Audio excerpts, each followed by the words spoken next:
Bon, merci. Bon, déjà, je me présente. Donc, Romain Morvan, je suis le cofondateur de Corollaire. Donc, Corollaire, qu'est-ce que c'est? Bon, déjà, avant même de parler de ce qu'on fait, c'est l'histoire de deux ingénieurs en machine learning, donc moi et mon cofondateur, passionnés par l'éducation. Lui, fils de prof lui-même. Moi, plus pour des questions un peu plus politiques, les sujets de mobilité sociale. Et donc, quand on se lance dans l'aventure, on se dit qu'on va s'attaquer à un gros problème.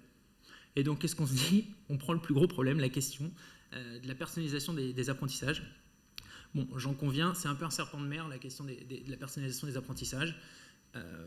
Et ce, depuis les années 80, particulièrement depuis l'étude d'Alexandre Bloom, qui montrait que concrètement, plus on baissait le ratio du nombre d'élèves vis-à-vis du nombre d'encadrants, plus la maîtrise d'apprentissage était bonne.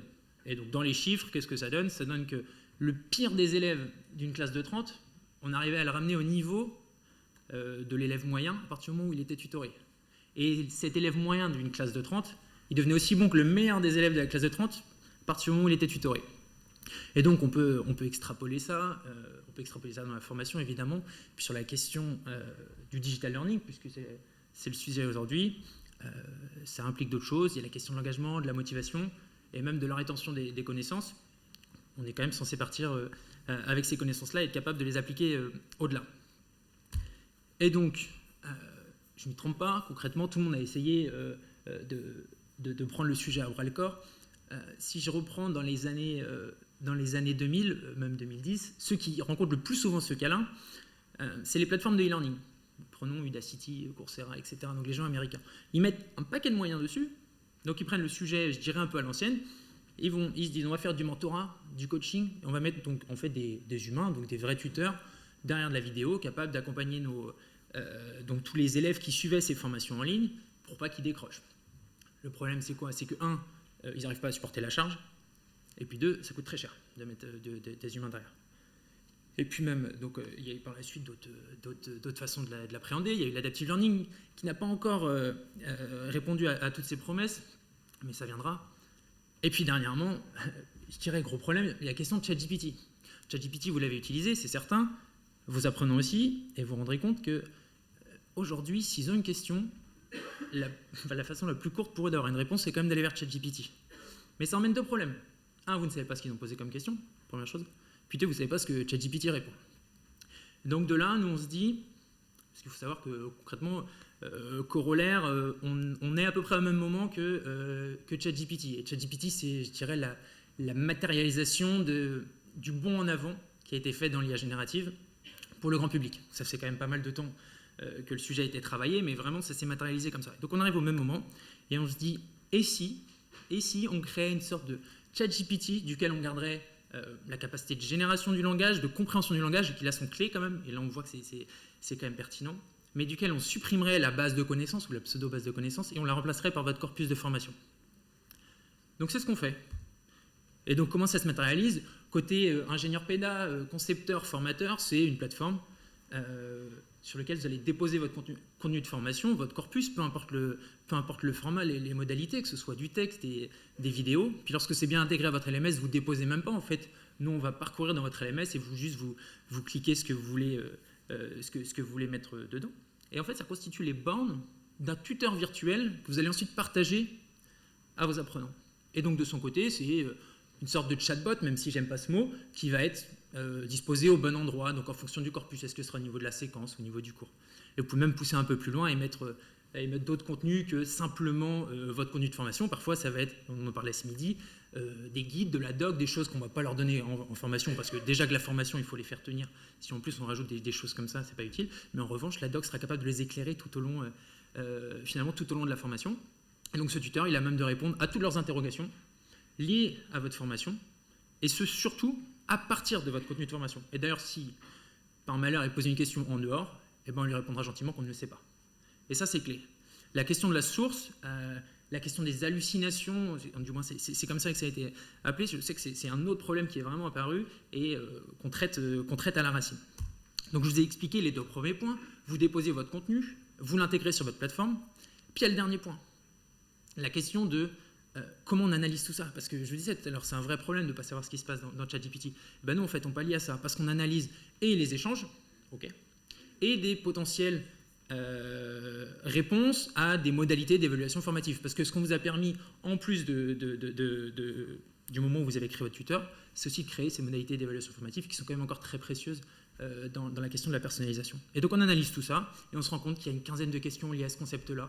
Tout le monde bute sur la même question, etc. Et nous, en fait, c'est autant de points qu'on vous remonte et on vous dit explicitement, eh ben, soit vous revenez vers Grégoire, vers Charles, parce qu'en fait, c'est eux qui n'ont pas compris, ou soit à l'inverse, vous faites un rappel général parce que vous avez des moments asynchrone, ou vous faites évoluer vos supports de formation parce qu'en fait, il y a un trou dans la raquette. Donc c'est comme ça qu'on l'a pensé. Donc peut-être que le plus simple, c'est quand même que je vous fasse une démo. Donc là, vous avez mon écran. Donc j'arrive au moment où je dépose mon corpus. J'ai sauté quelques étapes, on va essayer d'aller assez rapidement. Donc je dépose mon corpus. Là, je décide de créer un tuteur qui sera sur les questions de la relation client.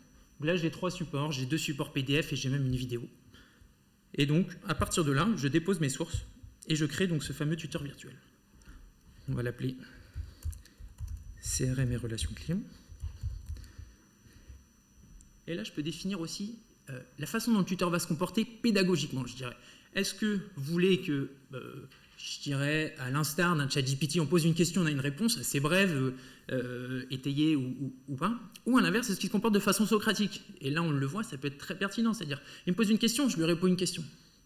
En fait, je vais pousser mon apprenant dans ses retranchements jusqu'à ce qu'il trouve la réponse par lui-même. Donc c'est ça ce qu'on appelle socratique. Bon, mettons un résumé assez bref, et donc il y a ces fameuses modalités, donc des quiz qu'on peut utiliser de façon formative. Vous pouvez les utiliser aussi de façon sommative, là c'est des ressources, si vous décidez de les exporter, on a les exports qu'il faut dans les formats qu'il faut, vous pouvez tout à fait le faire. Et on peut aussi bénéficier du fait qu'on peut faire des questions ouvertes, parce que là, nous, on est à même de répondre à tout ça. Donc créons dans le même temps des questions à choix multiples. Et donc je génère. Bon là évidemment c'est une démo, ça prend une dizaine de secondes le tuteur, et la question des quiz c'est plutôt 30 secondes. J'arrive, CRM relation client. Bonjour, je sais tout sur le CRM relation client. Je suis encore sur la vue formateur, mais bon, projetez-vous, en fait, tout ce qu'il y a en gris ici, ça n'apparaît pas en gris, mais en gros, toute cette interface-là, c'est l'interface qui est embarquée dans un petit chatbot côté apprenant. Et ben, je lui pose une question, en fait. Hop, quels sont les 5 composants du framework Earth? Donc, pour ceux qui sont un peu plongés dans cette question-là, voilà. Je lui pose une question, et très simplement, on me répond. Là, c'était en résumé bref, donc on me donne directement la réponse. Donc c'est détaillé, plus ou moins d'ailleurs, et la clé c'est surtout qu'en fait c'est sourcé. Et là, donc là c'est le panneau de droite, dans un chatbot en fait ça remplace le chatbot et vous voyez, et on voit le support de formation apparaître, et c'est rassurant, et pour vous en tant que formateur, vous dites ça n'a pas totalement servi à rien comme ce que j'ai fait, et puis même côté apprenant en fait ça lui permet aussi de se replonger, et potentiellement de se poser d'autres questions, ou à l'inverse de revenir réellement dans les notions. Donc ça c'est des questions assez simples. Voilà. Et on peut décider aussi un moment, j'ai posé assez de questions, je maîtrise mon cours et je bascule. Et là, je passe en mode formatif. Et donc, c'est le fameux quiz que vous avez préparé tout à l'heure. Et donc là, on va juste lui poser 2 questions, assez simples. Et vous voyez, on est toujours un peu dans cette interface conversationnelle qu'on aime bien, nous, et vous verrez, elle finira par s'imposer. Enfin, en tout cas, c'est notre vision. Et concrètement, vous répondez aux 2 questions et c'est parfait. Bon, j'ai tout bon. J'ai l'impression que je commence à le connaître aussi, celui-là. Et donc en fait tout ça c'est autant d'éléments que le formateur va pouvoir utiliser par la suite. Et on va revenir très simplement ensuite dans l'interface conversationnelle et on va pouvoir continuer à poser des questions, à s'entraîner. Donc là je reste sur la vue formateur. J'aurais pu vous montrer comment on le partage, comment on l'intègre, il y a 1000 façons de le faire. Mais si je reste sur la vue formateur, en fait l'intérêt c'est quand même que ce tuteur reste à jour. Donc vous allez pouvoir rajouter autant de sources que vous voulez à la suite. Vous allez pouvoir du coup ajouter des nouvelles sources si vous vous rendez compte qu'il y a un peu des trous dans la raquette comme je parlais tout à l'heure. Vous allez pouvoir éditer les quiz, vous allez pouvoir en créer de nouveaux et vous allez pouvoir avoir des retours très précis sur les notions qui ont été incomprises. Là vous l'avez à l'écran. Ok. Et puis si je reviens du coup sur le dashboard, bon j'ai essayé de faire assez court. Donc le dashboard, donc là vous voyez j'ai modélisé comme si je l'avais partagé ce tuteur, comme s'il y avait énormément de personnes qui avaient interagi avec, et j'avais même entraîné 2 tuteurs, un du coup sur le CRM et puis 2 sur comment bien mener une négociation commerciale. Et en fait, vous voyez que parmi les sujets les plus incompris, il y a cette question du framework Earth. Enfin, c'est étonnant en fait. Grégoire, Annette, Bertrand, tout le monde pose des questions sur le framework Earth. Peut-être qu'il s'agirait de faire un rappel général. Et en fait, si je me demande même, mais comment Grégoire s'est posé cette question, Ok, bah là j'ai le transcript de tous les échanges de Grégoire avec le tuteur. Et ok, d'accord, je comprends mieux pourquoi il s'est posé cette question-là. Ok. Voilà, donc ça c'est ce qu'on fait. Et donc au-delà même, je dirais, de la question de la pertinence et d'une meilleure maîtrise d'apprentissage, qui est quand même la clé à l'origine, en fait pour vous, particulièrement sur le digital learning, c'est évidemment le taux de réussite. Et ça va dépendre des enjeux, mais c'est quand même hyper clé. La question de la satisfaction, on n'y va pas toujours avec un grand plaisir en formation. Il ne faut quand même pas l'oublier. Et puis, je vous parlais tout à l'heure des grands acteurs du e-learning. Pour eux, en fait, c'est hyper clé. Et même pour vous, je pense que vous avez du NPS, des choses comme ça que vous allez calculer à l'issue de vos formations. Et puis, côté formateur, évidemment, c'est un gain de temps énorme. C'est un gain de temps énorme. Bon, je vous parlais de créer des quiz sur les modalités d'évaluation formative, ça, évidemment. Mais même, ne serait-ce que être en mesure de répondre à toutes les questions des apprenants, et même je dirais, même celles qui ne vous auraient pas posées, parce que ça, il ne faut pas l'oublier. Il y a un paquet de questions qui, du coup, les gens, ils repartent avec, parce qu'en fait, ils n'ont pas la place pour le poser.